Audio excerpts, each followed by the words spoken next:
Hi friends, అందరూ ఎలా ఉన్నారండి? Welcome to my channel. Friends, ఈ రోజు నేను చూపించబోయే డిష్ ఏంటంటే సాంబార్ పెడుతున్నానండి. ఫ్రెండ్స్, సాంబార్కి ముందుగానే కందిపప్పుని ఇలా ఉడకబెట్టేసుకొని అందులో కొంచెం పసుపు, కొంచెం కారం వేసేసి మెత్తగా ఇలాగా రుబ్బేసుకొని పక్కన పెట్టేసుకోవాలండి.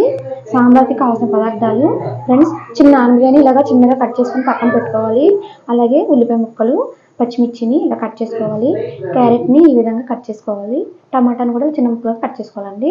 ఫ్రెండ్స్, మీ దగ్గర వెజిటేబుల్స్ ఏమైనా ఉంటే కూడా యాడ్ చేసుకోవచ్చు. ఫ్రెండ్స్, ఇప్పుడు సాంబార్ని ఎలా ప్రిపేర్ చేయాలో చూపిస్తాను. ఫ్రెండ్స్, సాంబార్ ప్రిపేర్ చేసుకోవడానికి ముందుగానే స్టవ్ ఆన్ చేసేసి నేను గిన్నెను పెట్టేసానండి. అందులోకి 2 స్పూన్ల వరకు ఆయిల్ వేసుకోవాలి.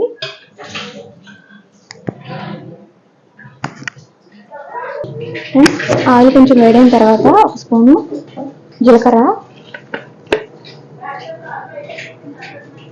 ఫ్రెండ్స్ అలాగే ఎండుమిర్చిని ఈ విధంగా మనం కట్ చేయకుండా వేసుకోవాలండి. ఇప్పుడు కొంచెం కరివేపాకు వేసుకుందాం.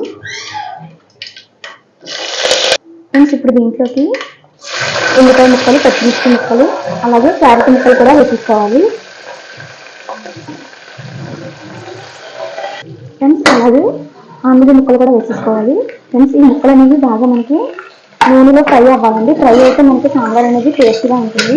మనం వీటిని ఉడకబెట్టాల్సిన పని లేదనమాట. ఇలాగా మధ్య పెట్టేసుకొని సాంబార్ చేసుకోవచ్చండి. చాలా బాగుంటుంది. ఒకసారి తప్పకుండా ట్రై చేసి చూడండి.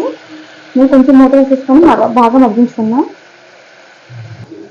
ఫ్రెండ్స్, ఇలాగ ఆనియన్ ముక్కలు మగ్గిన తర్వాత టమాటా ముక్కలు కూడా వేసేసుకోవాలి. ఇది కూడా కొంచెం మగ్గనిచ్చిన తర్వాత మనం పప్పు యాడ్ చేసుకున్నాం. ఫ్రెండ్స్, ఇప్పుడు టమాటా ముక్కలు కూడా బాగా మగ్గిపోయాయి కదండి. ఇప్పుడు మనం ముందుగా ఉడకపెట్టుకుని పప్పులు వేసేసుకోవాలి. ఫ్రెండ్స్, ఇప్పుడు ఒకసారి బాగా మిక్స్ చేసేసుకొని చింతపండుని నానబెట్టుకుని ఉంచుకోవాలండి ముందుగానే. ఆ చింతపండుని కూడా మనం చింతపండు రసాన్ని వేసుకోవాలి. ఫ్రెండ్స్, ఇలాగా చింతపండుని పిండేసుకుని వేసుకున్నాం కదండి. తర్వాత దీంట్లో కొంచెం వాటర్ యాడ్ చేసుకోవాలి. ఫ్రెండ్స్, మనకి సాంబార్ అనేది మనకి ఎంత క్వాంటిటీలో కావాలంటే అంత వాటర్ పోసుకోవచ్చు. ఇప్పుడు చూడండి, ఒకసారి బాగా మిక్స్ చేసేసుకుందాం. ఫ్రెండ్స్, ఇప్పుడు దీంట్లోకి కొంచెం బెల్లం ముక్కని, కొంచెం సాల్ట్ని యాడ్ చేసుకోవాలి. సరిపడా వేసేసుకోవాలి. ఫ్రెండ్స్, ఇలాగా అన్నీ మనం పర్ఫెక్ట్గా వేసేసుకొని ఇలాగా మనం బాగా మరగపెట్టుకోవాలండి సాంబారు. చూడండి ఫ్రెండ్స్, బాగా మరిగితేనే మనకి సాంబార్ అనేది రుచి వస్తుందండి. ఫ్రెండ్స్, ఇలా మరుగుతున్నప్పుడు మనకి కొంచెం సాంబార్ పొడి అనమాట ఒక 1/2 స్పూన్ దాకా వేసేసుకొని ఒకసారి బాగా కలిపేసుకోవాలండి. ఫ్రెండ్స్, ఇది నేను బయట కొన్న సాంబార్ పొడినండి. మీరు మామూలుగా ఇంట్లో ప్రిపేర్ చేసుకోవాలనుకుంటే నేను అదొక వీడియో చేస్తానండి. బాగా కలిపేసుకొని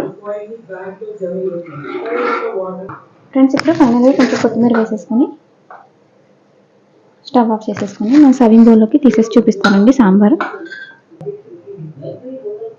ఫ్రెండ్స్, సాంబార్ అయితే చక్కగా మరిగిపోయిందండి. నేను స్టవ్ ఆఫ్ చేసేసి సర్వింగ్ బౌల్లోకి తీసేసానండి. ఫ్రెండ్స్, మనకి చాలా సూపర్గా ఉంటుందండి. మీ ఇంటి చుట్టాలని వచ్చినప్పుడు ఇలాగా ఒక్కసారి తప్పకుండా ట్రై చేసి వాళ్ళకి పెట్టి చూడండి. వాళ్ళకి చాలా ఇష్టంగా తింటారు. ఫ్రెండ్స్, నేను చేసిన ఈ సాంబార్ కనుక మీకు నచ్చినట్లయితే మా ఛానల్ లైక్ చేయండి, షేర్ చేయండి, సబ్స్క్రైబ్ చేసుకోండి. Thank you friends.